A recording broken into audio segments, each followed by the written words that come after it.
ദേശീയപാത നിർമ്മാണത്തിന്റെ ഭാഗമായുള്ള നടപ്പാത നിർമ്മാണത്തിലും വൻ അപാകത.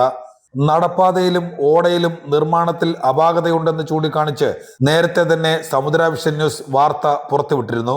കാൽനട സഞ്ചാരികളുടെ യാത്രാ സൗകര്യം, വാഹന പാർക്കിംഗ് സൗകര്യം, ഇതൊക്കെ എന്ത്? കണക്ക് പ്രകാരം ഓട നിർമ്മാണം പൂർത്തിയായ ശേഷം അതിന്റെ സൈഡിൽ 1.5 മീറ്റർ 50 സെന്റിമീറ്റർ സ്ഥലം വേണം.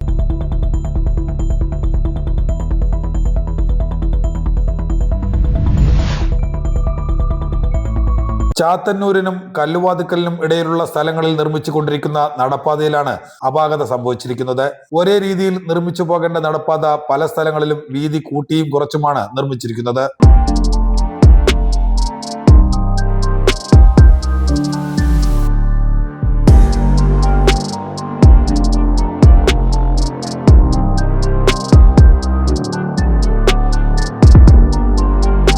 ഒരാൾക്ക് സഞ്ചരിക്കാൻ തരത്തിൽ വരെ നിർമ്മിച്ചിരിക്കുന്ന നടപ്പാതയാണ് ജനങ്ങൾക്ക് കുരുക്കാവുന്നത്. ഇതിനോടനുബന്ധിച്ചുള്ള ഓട നിർമ്മാണത്തിലും അപാകതയുണ്ട്. നടപ്പാതയ്ക്ക് വീതിയില്ലാതായതോടെ വീടുകളിൽ നിന്നും പുറത്തേക്കിറങ്ങുന്നവരും ബുദ്ധിമുട്ടിലാണ്.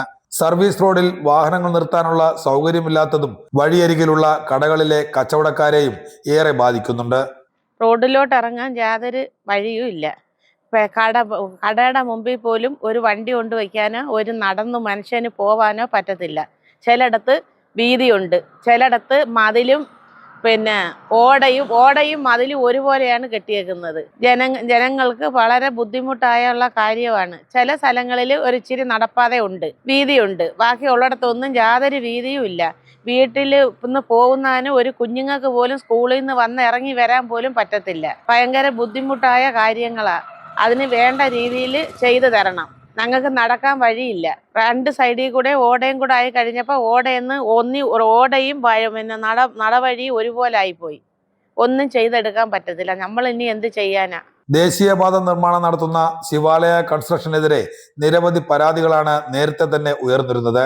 അടിപ്പാതയ്ക്കെതിരെ നിരവധി സമരം നടക്കുമ്പോൾ നടപ്പാതയിലുണ്ടായ അപാകത സമരം നടത്തുന്നവരും ശ്രദ്ധിച്ചില്ല എന്നതാണ് വസ്തുത. സർവീസ് റോഡിനോട് ചേർന്നുള്ള നടപ്പാത ഇത്തരത്തിൽ നിർമ്മിച്ചിട്ട് ഒരു പ്രയോജനവുമില്ല എന്ന് തന്നെയാണ് സമുദ്ര വിഷന്റെയും പക്ഷം.